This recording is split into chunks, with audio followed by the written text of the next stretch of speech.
Hi, everyone. If you missed class or if you wanted to look at it again, you didn't have an opportunity to download or whatever, you certainly can do that now. This will happen only for the classes that we do online. Once we get in the classroom, we're just going to do it the way you normally do in a classroom. Okay, so this is support for 3.1 simple interest. By now you have been to that class. But there are two formulas that you're going to use. You're going to either use the simple interest, which tells you the interest, or this formula, which tells you the amount after after a certain period of time and the interest has been added, what the total amount in the account is. Okay, so we're going to talk about the prerequisite skills that you need to do. The thing that I want you to remember from up here, and it's real easy for me to forget, is that when you're putting in an annual simple interest rate, chances are the problem is going to give it to you as an interest rate, but you are going to have to convert that to a decimal in either formula. And if they give it to you as a decimal, that's fine. But if they give it to you as a percent, then you need to know what to do. And you need to be able to, go back and forth. Okay. So if you want to convert a percent to a decimal, well, the definition of percent is just per 100. So all you're going to do is take this and divide it by 100. Now, the quick and easy way to do it, as you have an understanding, is by dividing by 100 means you're just moving the decimal two places left. So this will become 3 over 100, which becomes 0.03. It is not necessary, but I always put the 0 out front to remind myself that there's a decimal there, and just an old habit that I have. You can see that the same thing would happen if you took this decimal and moved it two places to the left and then filled in any gaps with a 0. Okay. If you have 1.25%, that would mean 1.25 per 100, which is a decimal, is going to give you 0.0125. The same thing would happen if you moved the decimal to the left two places and filled in the 0.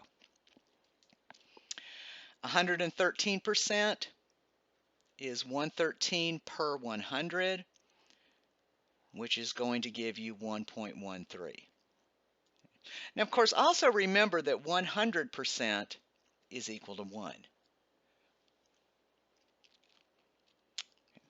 Well, let's go the opposite direction. Let's say we have a decimal and we want to convert it to a percent. Then we just multiply by 100, which means move the decimal two places to the right. So this would be 0.064 times 100, which is going to give you 6.4%. The same thing would occur if you move that decimal two places to the right and added a percent. 2 is going to be 2 times 100, which is 200%. Again, if you took the 2 and moved that two places to the right, you would get 200%. Okay. 0.8056, if we multiply that times 100, we are going to get 80.56%. Same thing would happen if I moved it two decimals to the right.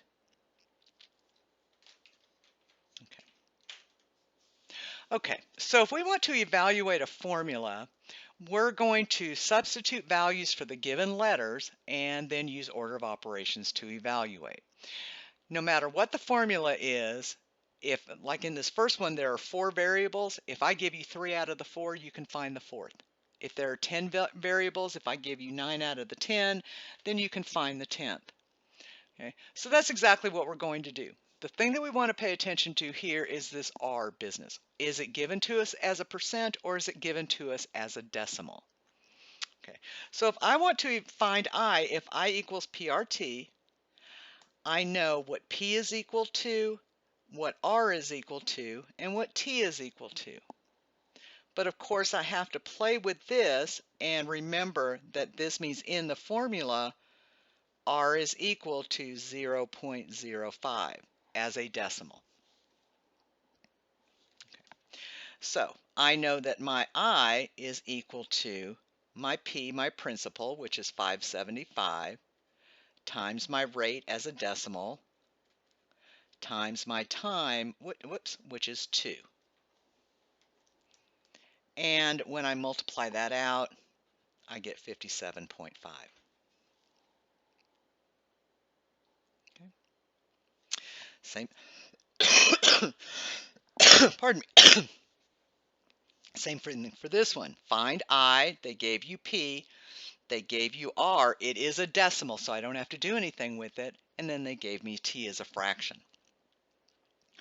So I is equal to 775 times 0.065 times 1/3. Okay. So when I put that in my calculator, I end up with 16.7916, and that 6 is a repeating. It just goes on forever and ever. So I want to think about rounding. Now, you're mostly going to be dealing with money when you're dealing with this interest business. So I would round to the nearest hundredth, which is 2 decimal places. So in this situation, it would be 16.79.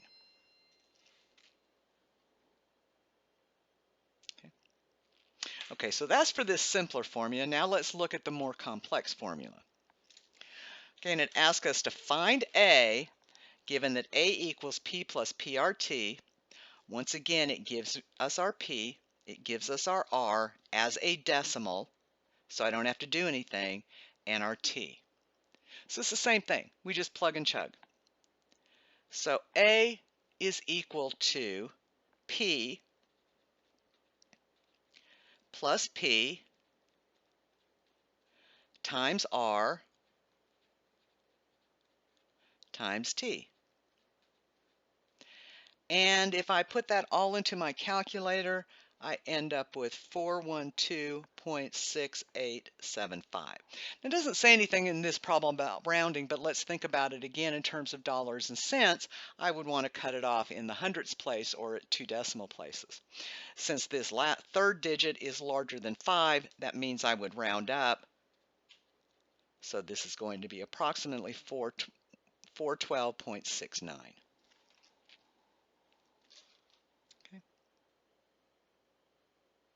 Okay, and for our last one, where you're going to use the formula P times 1 plus RT.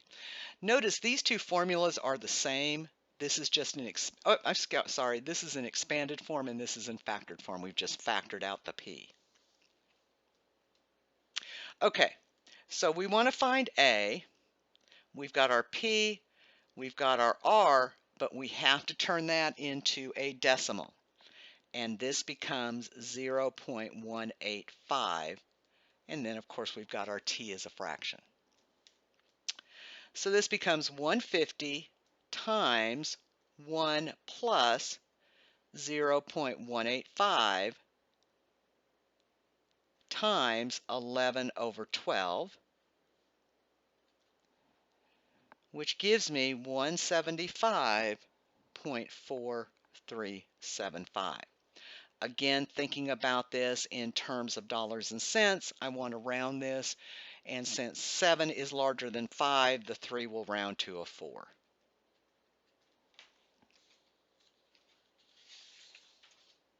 Okay.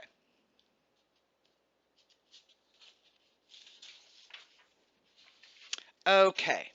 So let's solve a formula for a letter.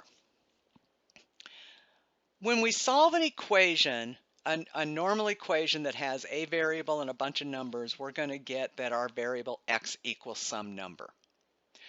We're going to follow exactly the same steps when we solve a formula for a letter, but we're going to isolate a variable on one side and all the rest of it is going to be on the other side. We can't simplify it because it's all going to be variables. It doesn't really look like you've done anything, but you have accomplished your mission if you isolate a certain variable on one side of the equation. That's what your goal is. And we'll, of course, have to tell you what variable we want you to solve for. Okay, so if I want to solve our interest formula, I equals PRT for R, that means I want to end up with R equals some expression. All the other variables are going to be on the other side. Okay. So there are a couple things that you want to remember when you're doing this. You can do anything into an equation as long as you do it to both sides. And you are trying to undo an operation. Okay, so if I look at the P and the R and the T over here, the operation that's going on is multiplication. So I want to undo the multiplication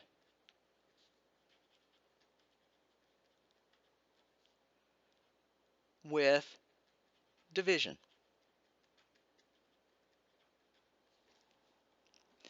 So since I've got R multiplied by T and P, I'm going to divide by P and T.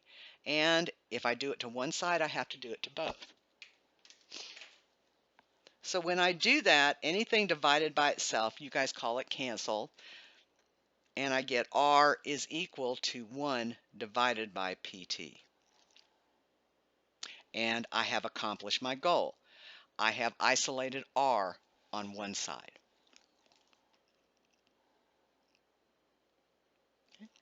If I want to take the same formula and I want to solve it for P, this means I'm going to have P equals an expression. I'm not going to write it all out.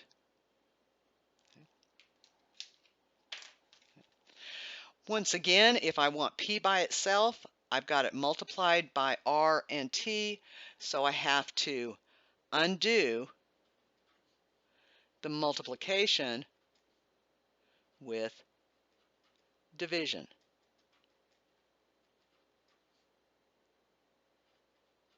Of R and T. So I'm going to divide both sides by RT. Of course, the R cancels, the T cancels. I have accomplished my mission. P is by itself on this side of the equal sign, and it is equal to 1 over RT. Okay.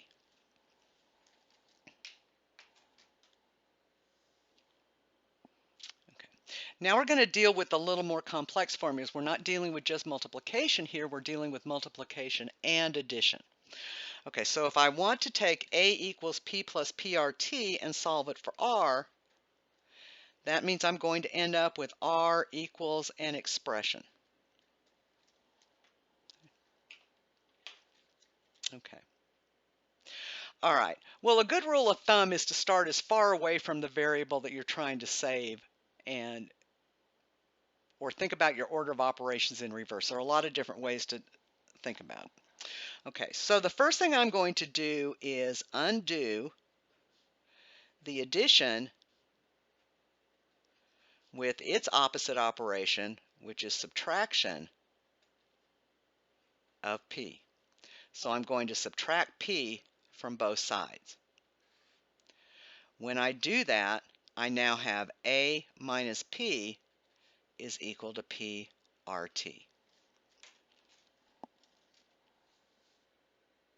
Okay. Here I am going to have to undo the multiplication with division, and I'm beginning to, and since I want the R left, I'm going to divide by the P and divide by the T. So I'm going to divide by PT. Those cancel. I have accomplished my goal. I have R left by itself on one side and is equal to A minus P divided by PT. And finally, our last one, if I have A equals P plus PRT and I want to solve it for P, I'm going to end up with P equals some expression.